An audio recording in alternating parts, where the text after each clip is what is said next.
L'assessore regionale alla protezione civile Riccardo Riccardi ha incontrato il sindaco di Lauco Stefano Adami a proposito delle criticità che interessano determinate frazioni del territorio dove i cittadini sono privi di linea telefonica fissa e la copertura della rete mobile è assente in alcune aree.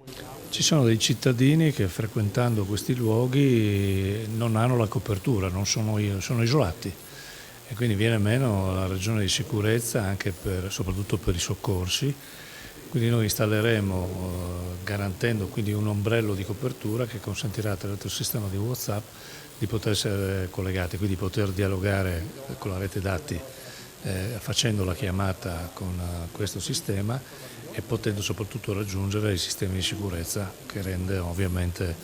la migliore attrattività anche nei confronti delle persone. Poi un passaggio a Villa Santina dove la protezione civile del Friuli Venezia Giulia darà un contributo di 220.000 euro per mettere in sicurezza la via ferrata, la Farina del Diavolo, che versa in condizioni di precarietà tali da imporne il non utilizzo. Sì, trasferiremo con un decreto d'urgenza al Comune di Villa Santina 220.000 euro che consentiranno di ripristinare, di mettere in sicurezza la ferrata, la Farina del Diavolo,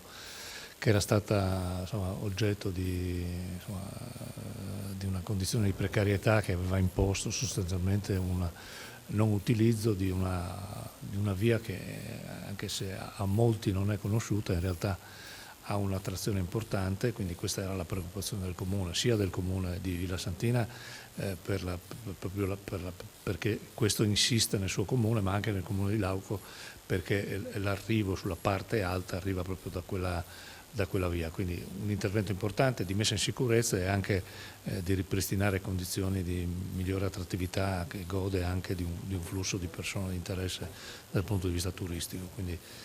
il sistema di protezione civile interverrà su questa opera e una serie di altre opere con le quali abbiamo anche discusso con i due sindaci nella giornata di oggi e già nei prossimi giorni